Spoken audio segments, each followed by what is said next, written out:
Hi everyone, so welcome back to Clayton's Imaginarium, and we're back for another review after a bit of an absence from the channel. But we're back to review a more modern TV series, uh, and this came out in early 2024, released by Apple TV, and that is Masters of the Air.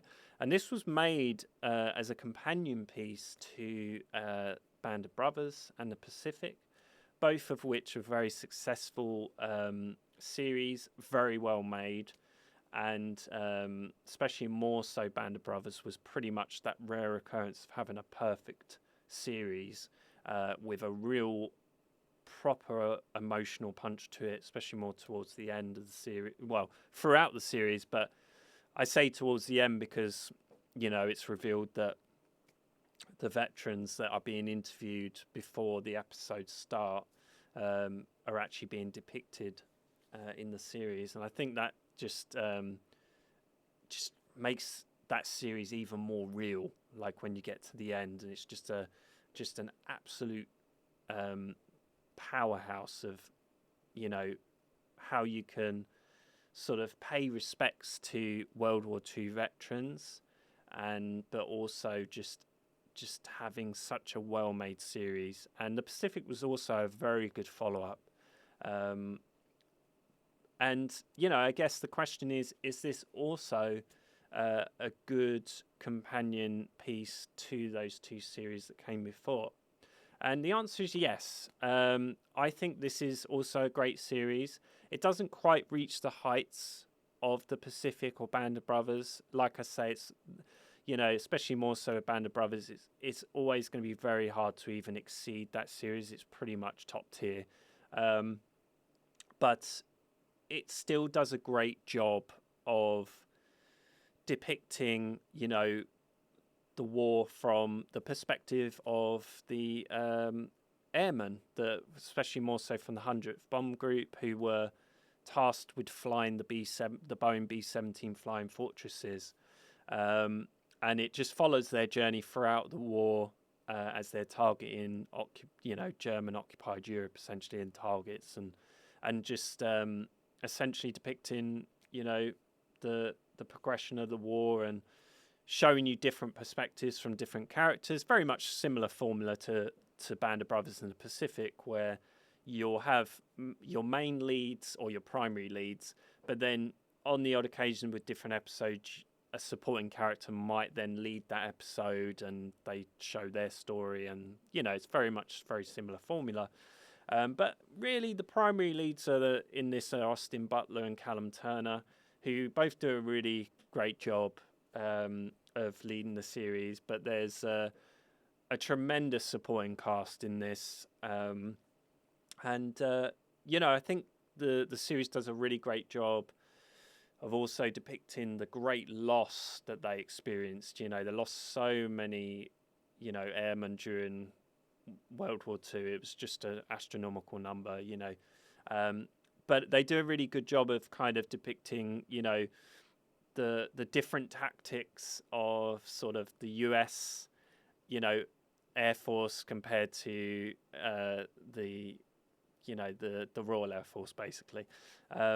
And the differences, and they do their, the US do their bombing raids during the day, but then they have much more high precision, but then the RAF do theirs at night.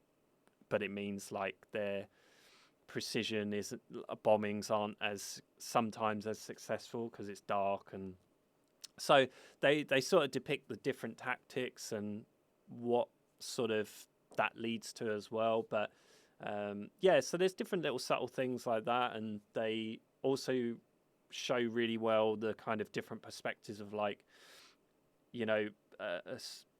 sort of pilots who or airmen who get stuck behind enemy lines, and which was very much a primary concern, because a lot of times they'd have to kind of ditch, the plane might get hit and they'd have to ditch over sort of enemy territory and then somehow try and evade capture and get back to England.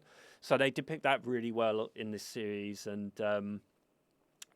I guess the main shortcoming with this series is some of the visual effects. Now, some are really good. Like there's some shots where I'm like, that looks really good and it's really well done.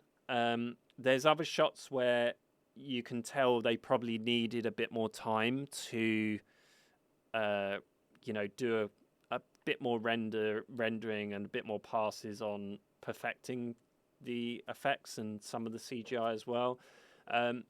So there are certain shots here and there where it can sometimes take you out of it, but I think that's one of the things with this series that kind of lets it down a little bit is some of that, the CGI and some of the visual effects. But it's very, for the most part, I feel like most of the shots do look really good, and they hold up, and you're immersed in the story, which is the main thing. But I do think this series was a victim of delays caused by the pandemic. Production had to be delayed numerous times, and I think maybe the budget sort of potentially ballooned because of that, which probably meant that there was less time to work on visual effects shots, or if they were working on them, maybe because of the measures in place, they couldn't work on them as best as they probably could do under normal circumstances. So I think it definitely is a victim of that, which is a shame, because I think if it had been under normal kind of filming, schedule, it probably would, I believe some of the shots probably would have been worked on longer and looked the way they were supposed to look. But just a kind of small gripe of the series, I would say. Everything else works really well, and the production value is there. They spent a lot of money on this series as well. So overall, I mean, if I've got to rank it, like I say, you've got Band of Brothers at the top, you've got Pacific second, and you've got Master of the Air third. But by no means does that mean it's bad. This is a great series. It's definitely worth your time if you've not seen it. And especially more so if you're into kind of World War II dramas, or, just history in general. I think, this is definitely a fantastic companion piece to those. And it does pay respects to the airmen and veterans that, were in similar circumstance to this, whether they were in the Royal Air Force or whether they were in the US Air Force. I think this is definitely